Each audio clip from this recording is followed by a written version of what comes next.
Alright, what is going on, ladies and gentlemen? Welcome back. Today we are watching Seven, another movie that has been on my list for a long time.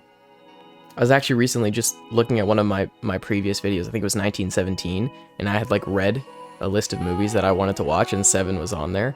So I'm excited to finally shut the fuck up, laptop. Don't ever speak while I'm speaking again. As I was saying, Seven's been on my list for a really long time. I've been looking forward to this movie. I don't know shit about it. I think I know a very few things. I know that Morgan Freeman is in the movie, and that Brad Pitt is in the movie. I think Leonardo DiCaprio might also be in this. I could be confusing that, like him with another movie. I'm not 100% certain on that one. I'm pretty certain that Morgan Freeman and Brad Pitt are in it. I'm not 100% on Leonardo DiCaprio, but I feel like I might have seen him in something like this. Maybe not, I could be losing my shit. And I believe it's the same director as Fight Club, which would be David Fincher. And since I just recently watched Fight Club, if that gives me any indication as to what this movie might have in store for me, this is gonna be another banger. That's my prediction, is that it's gonna be pretty damn good. If it's anything to go off of Fight Club, I'm gonna guess it's also a psychological thriller. I don't actually know. Maybe it's just a thriller. I'm not sure of the plot of this movie. It's a pretty old movie, but I'm excited to watch it because I've heard a lot of good things about it, and it seems to be a lot of people wanna watch me watch it. So here we are. If you don't know, I do have a Patreon where full reactions are at. If that interests you, link in the description. If not, totally cool. But besides that, let's just watch this movie. Damn, we just starting right in this. Cold open? No, nothing. My man had that chessboard in there as well. Oh, so he's a detective. I see. Detective, but he had that chessboard as well in his house, so I'm gonna guess he's a pretty intelligent detective. At least that's what they're painting him out to be. And he seems to be a pain in the ass to everyone else because he doesn't like to take the simple route. Okay, so already instinctively by this intro with these credits, the very uneasy and unsettling score and the weird images I'm seeing, I can already tell that our bad guy is gonna be some sick motherfucker. Serial killer, rapist, eating people, Jeffrey Dahmer type levels, something like that. So that's how it's done around here. I beg your pardon, detective, but this guy's been sitting in a pile of his own piss and shit. If he wasn't dead, he would have stood up by now. All right. These are some incompetent ass cops. I don't know, I wouldn't say the police force is corrupt in this place, it just seems they're lazy as shit. That's a big bitch. Goddamn. Whoa. See the veins on his arms? Jesus Christ. What's in it?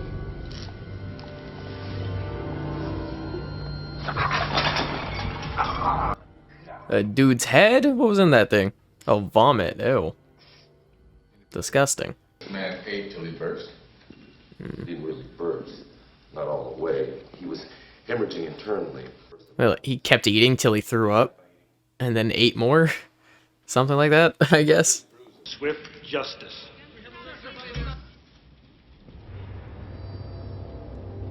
What the heck? What is going on here? What the hell is any of that supposed to mean?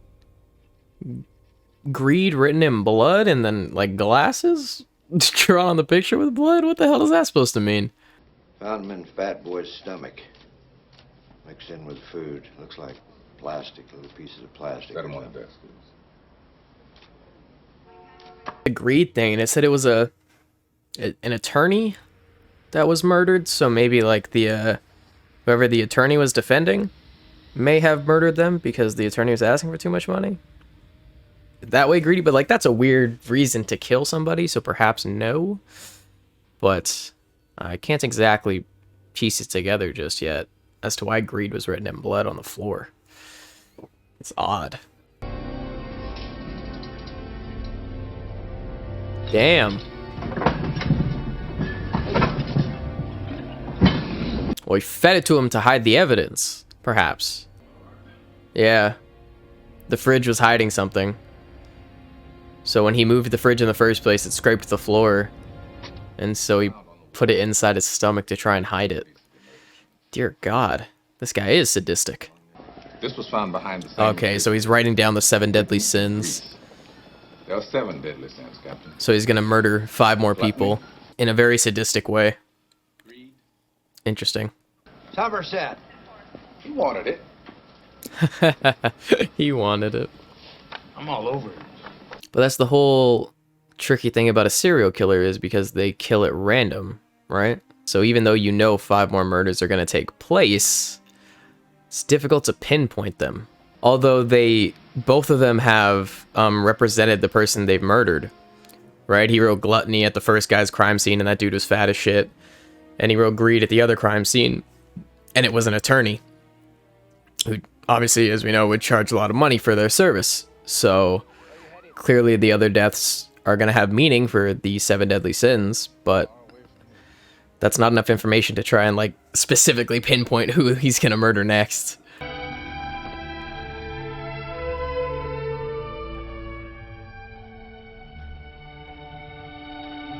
was going to say, I love the two different approaches. You know, Mill is just staring at the pictures and hoping they speak to him. You know, just kind of looking at the exact same thing with no different angle. Whereas Morgan Freeman's character, or like what they call him, Sonny, he's going through all these different books about different things, trying to gain more knowledge about it so he can better understand what's happening. Pretty cool to see their two different perspectives on how they do their job. Plan of Dante's Inferno? Yeah, so he's going, like, historically, or going to the different, like, tales of all these things and looking at how those stories unfold, and it's probably going to give him some decent insight as to what this killer has planned next, I guess. Oh, man. What a good guy. He just did all that work and just drops it on Mills' desk because he knows Mills has the case. Nice, man. Dante. Goddamn poetry writing faggot piece of shit. He can't understand it. That was funny. That was funny. But their pride comes first, not gluttony. Yeah, well, for now, let's just consider that the books were the killer's inspiration. The sermon... What if pride is gonna be like Somerset at the end or something, you know? Like one of them has to be close to home to us, right? At least that's my guess. But that's the one thing.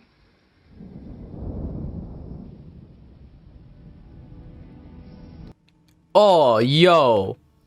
Hey, man. Oh, I don't like that. I didn't like that framing. I didn't like that framing one bit. Why do I feel like that's going to be her fate? Why do I feel like that's going to be Mill's wife's fate?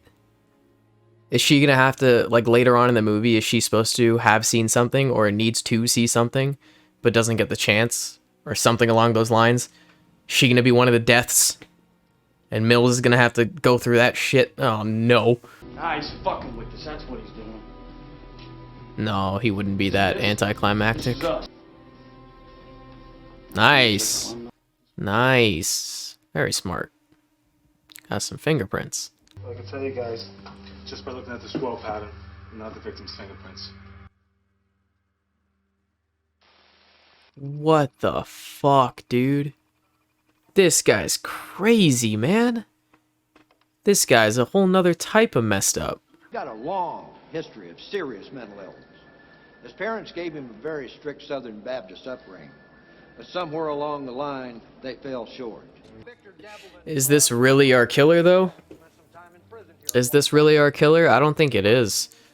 Considering how sadistic this guy is, I feel like, what if he could, like, cut off the dude's hand and was just fucking using it as a paintbrush? You know what I mean? Or, like, has someone else's fingerprints? I don't know. I feel like that can't be that guy. I don't know. Yeah, because the cops was like, this guy has a history of mental illness and stuff, but... You know what I mean? Like, that's... Usually people with mental illness are more prone to hurt themselves than they are anybody else. And like he said, like, why would this guy with mental illness, what does he need to do with the 7 deadly sins? You know, like he said, like, our killer seems to have more purpose, so I too don't really buy this. Are they gonna find this guy dead with another one of the 7 deadly sins written somewhere? All those to mask the scent of a dead body is my guess. You got what you deserved. He's alive! He's alive! The cocksucker's alive! Stop me!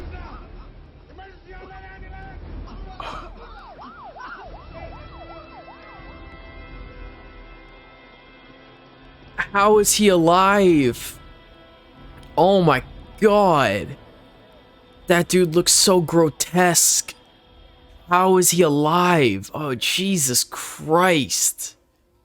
That was fucking horrifying. Antibiotic, which must have been administered to keep the bed sores from infecting. Dude, so that first picture was a year ago, which means this killer has planned this for a very long time. Like, set everything in motion. This is insane. In his grandma's panties. Yeah, rubbing himself in peanut butter. Ooh, how's that? I don't think so. Don't say he's insane, because it alleviates him from the responsibility of these actions. Saying all of these things are conscious decisions by whoever is making these actions.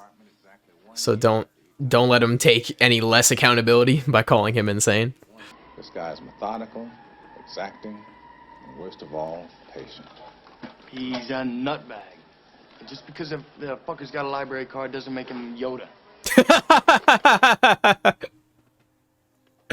Just because he's got a library card doesn't make him a Yoda. That was funny. But yeah, I agree. It's not a... Don't call him insane. This guy's definitely a psychopath at the very least. But he's methodical and conscious about what he's doing. He's doing it with intent. He's not necessarily insane. He's just a psycho. Bondage. Not what you think. Okay. Marquis de Chardin. The Marquis de Sade. Whatever. The writings of St. Thomas Aquas something. St. Thomas Aquinas, my guy. Lord have mercy. Who dat? Shit! Shit! Well, that was terrifying. That guy, first resort was the gun. God damn. Just started shooting. Shit. Oh my god.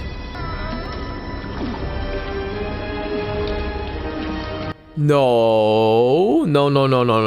Summers, please, sir. If we leave a For real. we won't be He able to needs to prosecute. stop letting his emotions The fucking rule guy his will head. walk. Now, is that what you want? It is clouding his judgment. No, he's just gonna barge into the door. Yep. Ah, man. Mill's emotions and rash anger and outbreaks are gonna be his downfall.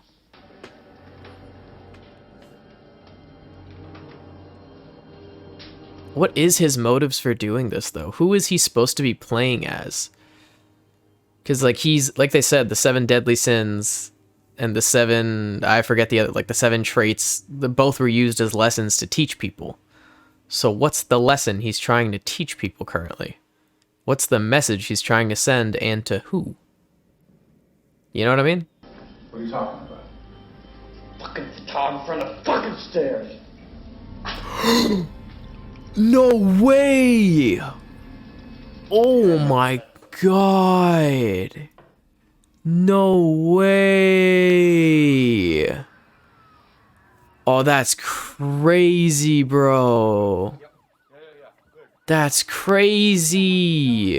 We have dancing, fucking, not a care in the world. Not knowing that we are nothing. We are not what was intended. No, wait, there's a lot more. Shit. So this guy clearly just has a bone to pick with the human nature. It's like, he's clearly hates the meaning that everyone has for everything, I guess. He's trying to teach everybody that we're meaningless, I suppose. Like you said, like, we are not as we are intended. So his whole point is to show everybody that they're nothing but sacks of meat. You know what I mean? Like, there's nothing special about them, perhaps. I don't know, man.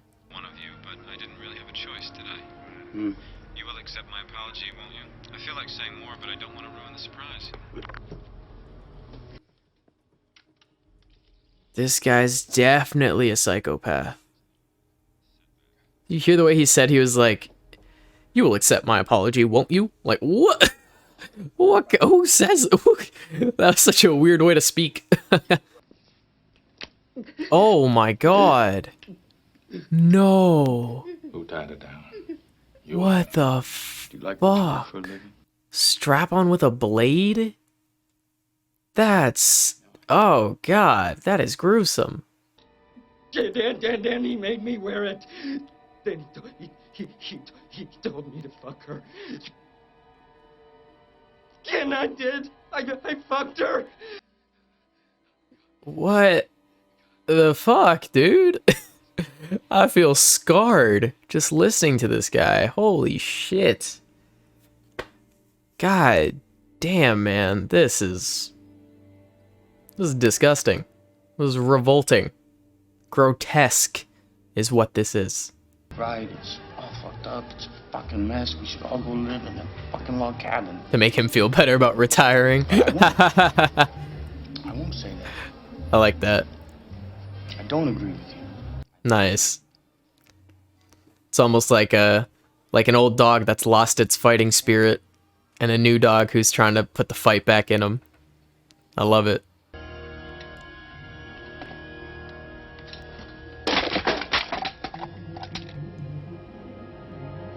Damn. That's the first time we've ever seen him act out of anger. This guy's throwing a knife at a dartboard, goddamn. That's the first time we've seen him really act on emotion. Perhaps Mills, what he said, really did get to him. Perhaps he was really talking that shit. Yourself out of your own misery. Come on. Cut off her nose. To spite her face. Wow. He did it very recently. This, oh my god.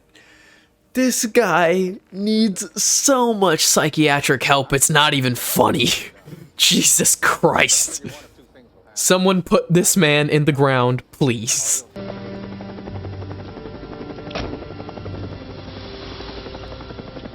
Is that him? He's just turning himself in? What's his plan now? What's one of the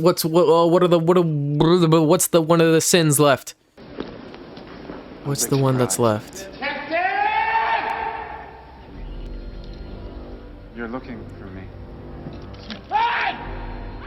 Is that Kevin Spacey?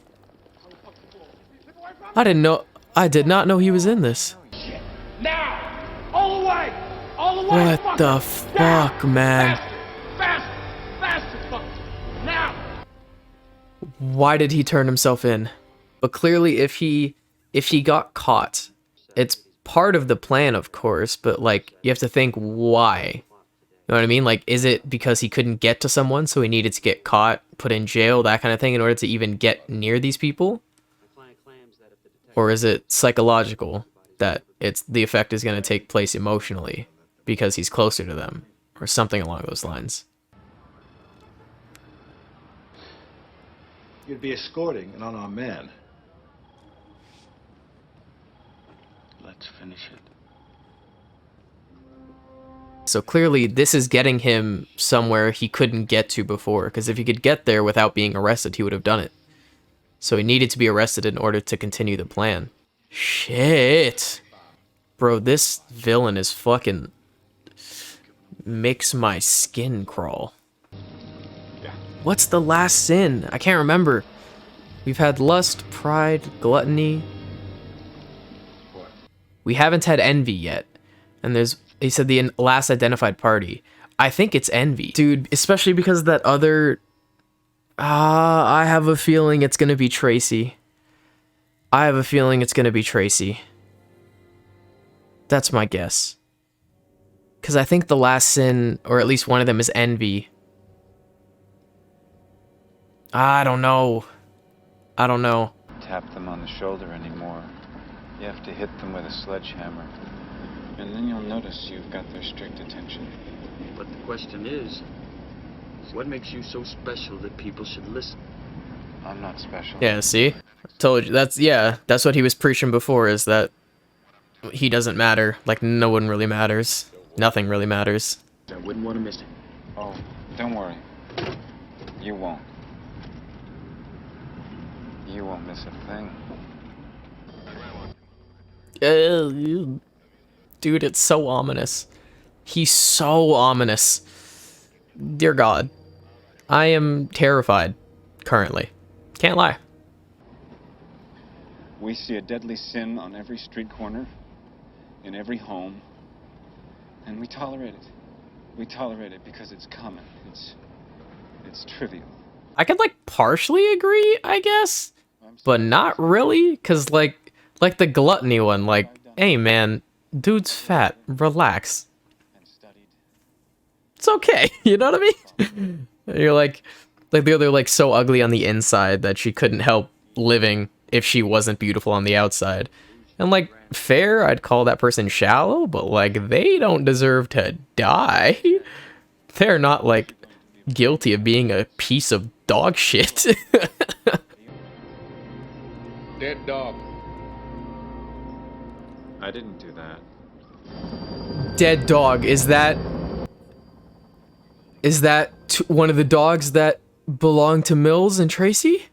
Because they had 2 dogs. I'd like to know.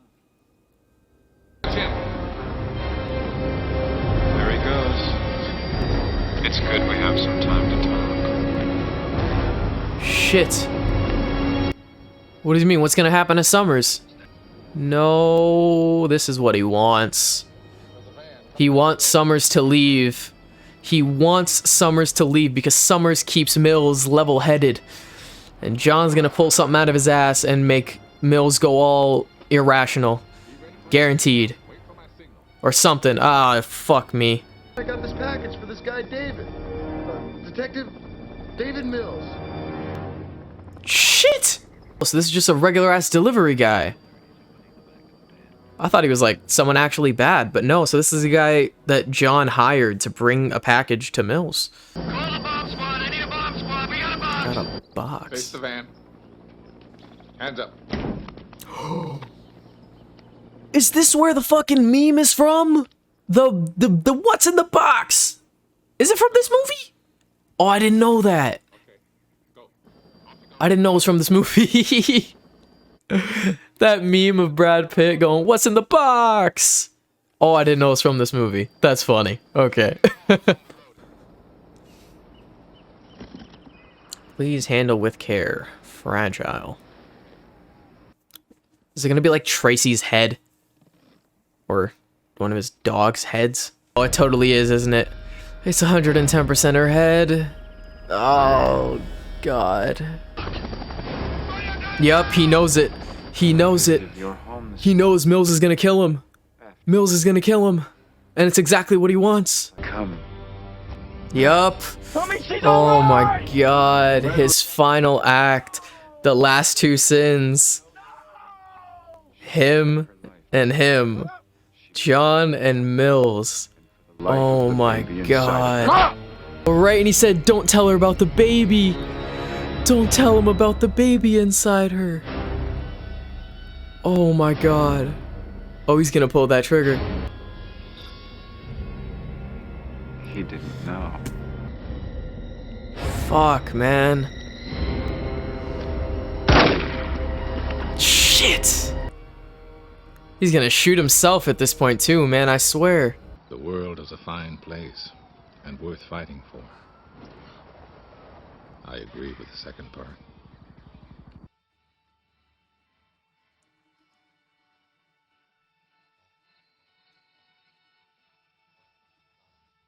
Holy shit. Wow, man. That was one hell of an experience, to say the least. That was...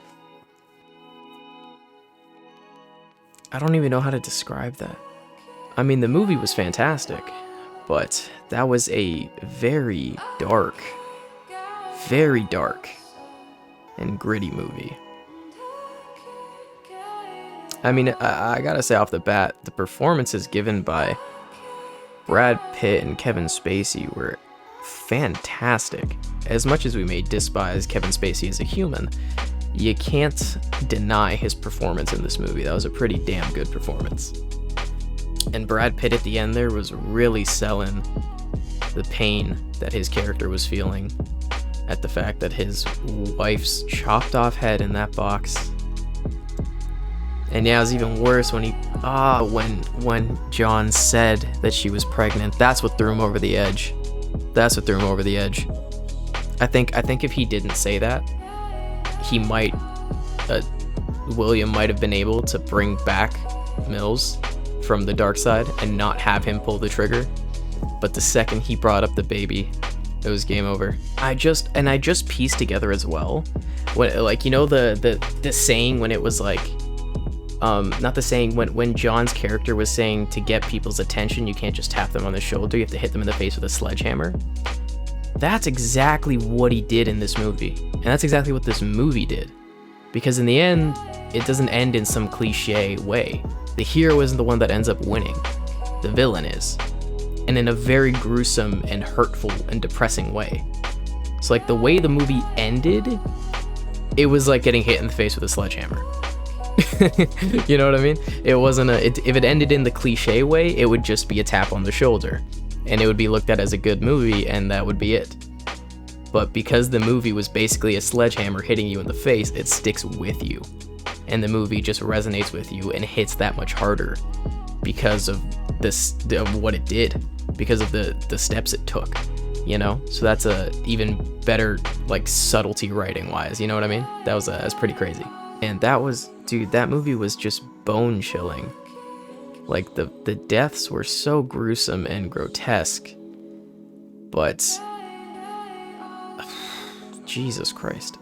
It's crazy too how at the end there, I actually really liked that Envy ended up being John and Wrath ended up being David. That was such a cool touch. And it was even funnier too when they were arguing in the car and he was talking about it and he's like, he was saying it directly to David. He was like, you will not forget it. He's like, you're gonna remember this, you know what I mean? Like, he was really making a point that it was directed at David. And boy, was he right. And he was like, even more ironic because David's character was like saying how he was just, movie of the week is just a t-shirt at best, like no one's gonna care, no one's gonna remember. And like, he was trying to win the battle of the words at that point because they were both saying things like directing at each other, trying to dismantle the other person's view.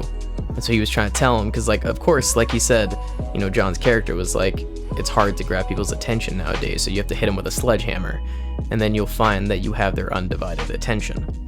So David was trying his best to dismantle that viewpoint by saying, you're just a movie, people in 2 months, people will forget about you, nobody's ever gonna know your name, they're not gonna know what you did, nobody's gonna care. So that's the game he was trying to play, and he was winning. He was indeed winning at one point, because John was starting to get emotional, and he was starting to really build up his rage a little bit.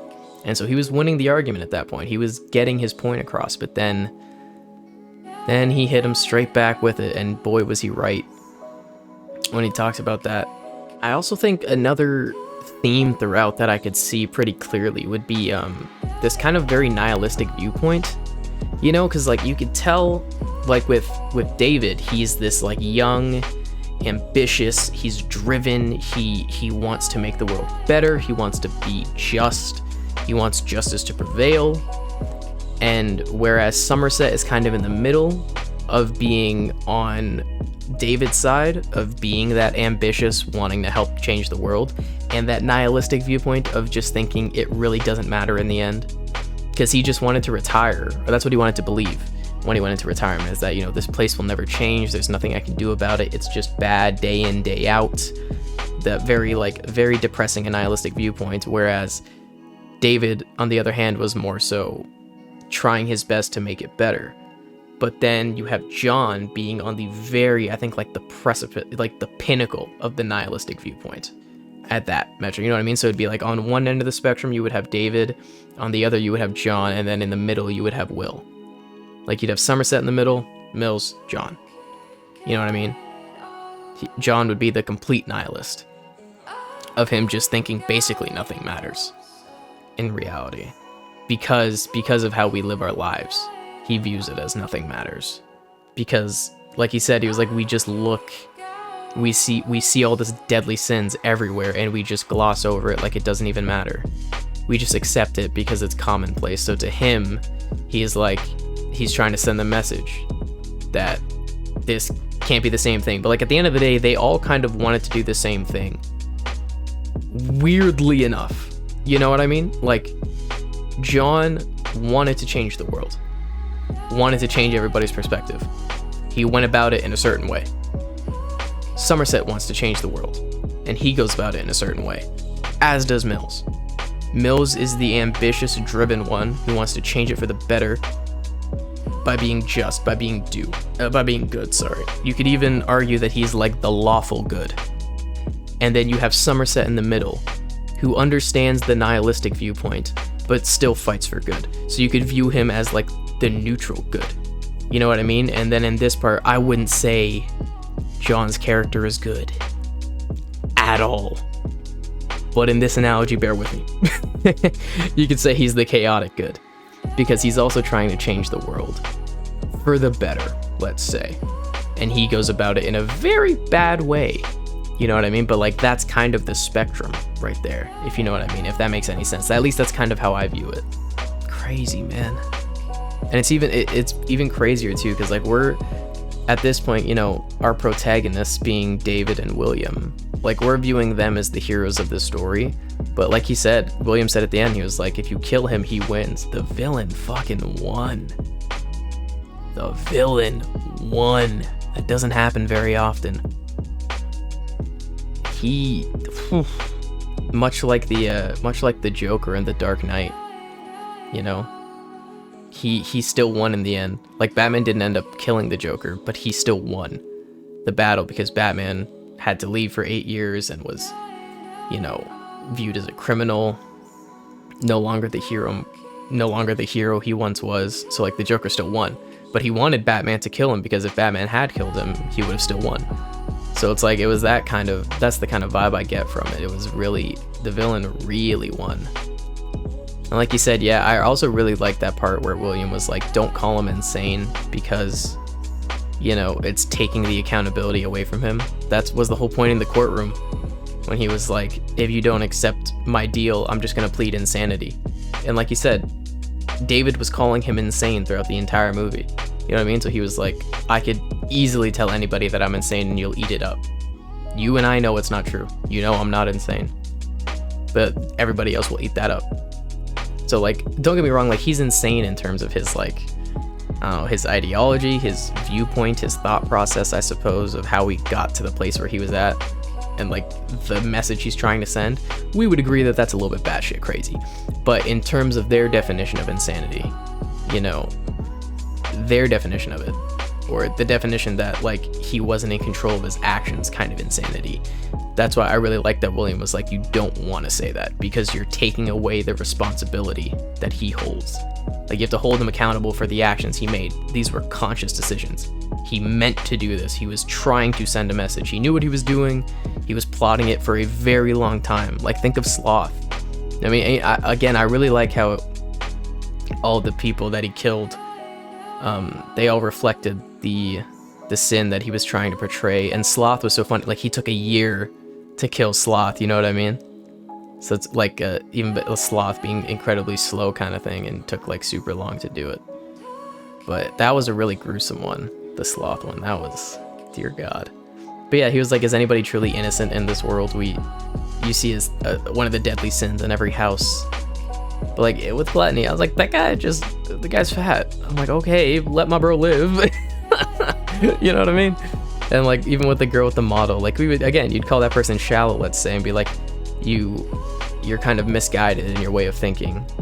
If you think if you're not beautiful on the outside that you would kill yourself, like you're that's the only thing you care about so much, we would say you're misguided in your way of thinking, and you would hope that you would educate yourself to get a better viewpoint or a better outlook on life, to where your objective beauty is not the only reason you're alive.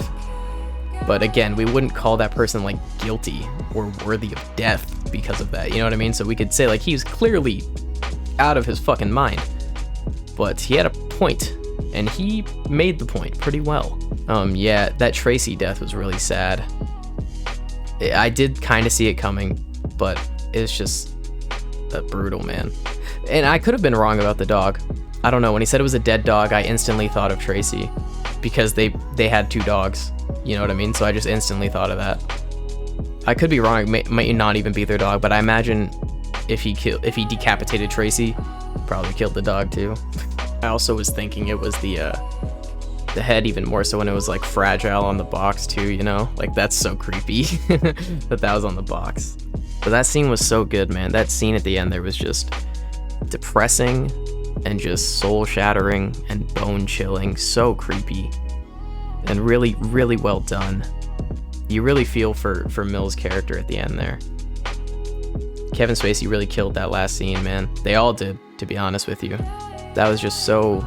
It was even funnier too how they kept like the camera movements really reflected the character's feelings at the end there. Like whenever the camera was on Brad, I say Brad Pitt's character, when it was on David, it was like all shaky, reflecting his mind state. But when it was on John, it was nice and still and calm. And then when it was on William, it was a bit of both. You know, really reflecting where their minds were at the end there. God, man, that was a very good movie. A very depressing one, a very sad one, a very gruesome one, but a very good one. Very, very good. Very well written. A little bit different than Fight Club. It wasn't as much I guess it still counts as a psychological thriller, but this one had a lot more horror in it, a lot more thrilling aspects. It was more so like a murder mystery, but a very twisted one, you know. But it was really good. I really enjoyed that. I really enjoyed it, but I don't know if I have the strength to watch it again, because it's very sad. It's very dark and depressing, but it's a fantastic movie. It really was. So yeah, that's about it for me. God damn. Full reaction on Patreon. If that interests you, leave a like if you did enjoy. And I'll catch you guys next time. Peace.